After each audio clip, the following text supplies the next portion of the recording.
guys. We are now at Karatina. We've been gaining altitude. We're now at 1700 meters. When we started the climb, it was about 1200 meters, so it has been something awesome. The Land Rover has made it, as you can see. Marie's sitting there. Mom and Dad and Romy have gone to get some snacks, or should I say breakfast items for tomorrow, and we'll keep going. I think we've done so far, we have done 120 kilometers. We have about 40 kilometers to Narumoru, which is where we'll be camping for tonight. Then I guess tomorrow we'll be going to Ngarendare Forest, maybe seeing Opejeda, I don't know. It just depends on how things go in the morning. So I'm amazed this Land Rover has made it, to be honest. We had some troubles when we did a trip to Muranga on the return, but this vehicle right now is keeping up with traffic. It doesn't want to be rushed because it's an old car. It's a 1987 Land Rover 110, but tell you what, for its age, I'm impressed. I am impressed. And next week we'll be going to Marsabit, so we'll be doing the same route again, but going even further. We'll be going 3 times the distance we've done. No, actually 4 times the distance we've done so far up to today on this trip. So I think we're all set for that, and it's gonna be awesome. I'll keep you updated. Hey, good morning guys. We are here in Narumoru. We spent the night behind that cottage, and we're about to head out, do some exploration of Mount Kenya. More like a road trip, not anything to hike the mountain or to do some game drives or anything like that. It's just really to see how this place looks like, and just exploration really. But this video is actually dedicated to the vehicle behind me. I know a lot of you guys have been wondering what kind of car this is. It's actually a 1987 Land Rover 110. Set it up like that. I have 2 spares. The one you're seeing there on the bonnet, which is quite unusual for cars in the modern age to have, but back in the days that was the total cool thing about them. And I've decided to keep it there, although it people say it blocks the view, but for me my seats are high enough such that I can see over the spare wheel. And also it looks very cool driving with you know, that spare wheel on top there, and just giving it a different feel to it.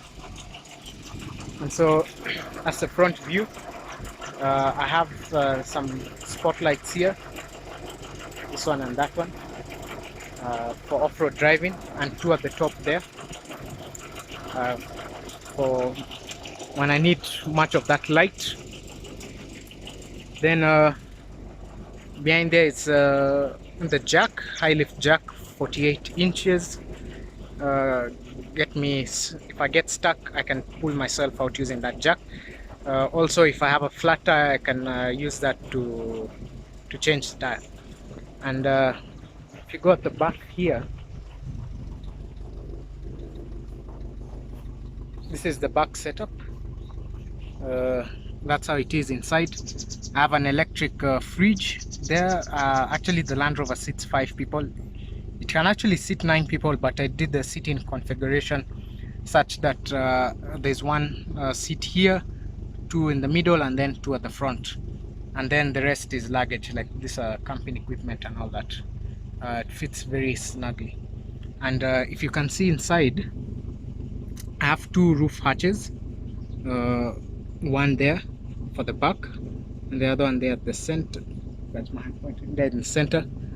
For game drives, I just pop those open, and you can stand from the inside and take shots of wildlife and, you know, landscape photos from that view. Then here I have 2 jerrycans and a spare wheel, second spare wheel. So jerrycans carry 40 liters. Then at the top there I have 2 extra jerrycans, so that's another 40. So jerrycan capacity fuel is 80 liters. Then I have 2 back spotlights for camping, or when I'm reversing in very dark areas. Those really aid in me seeing what's behind me in the dark. So that's a side profile of the vehicle.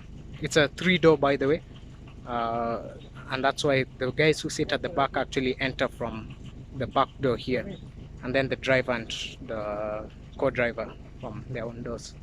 So that's the setup. It's a 2.5 petrol. uh, Actually, fuel wise, a lot of people ask me, is it high on consumption compared to a diesel? Actually, I prefer the petrol engine. It's very strong.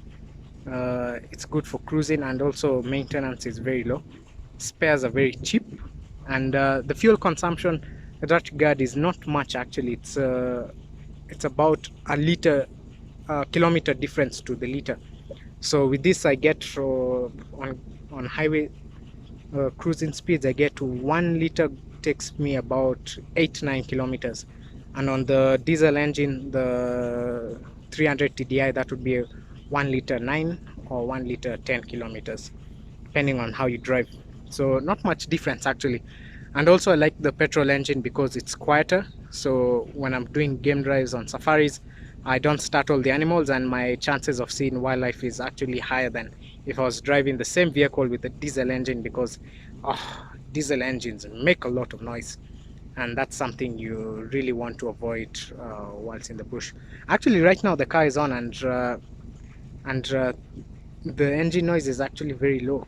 Uh, if this was a diesel, it would be rattling all over the place, and that's too bad.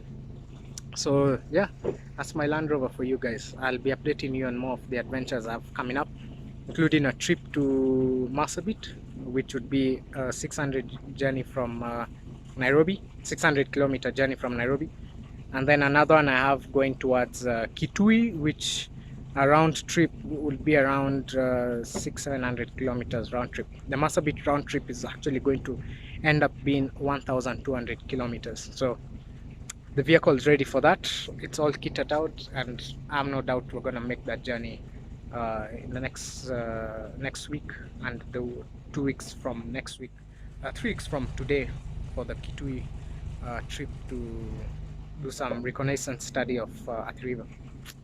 Good stuff. See you soon.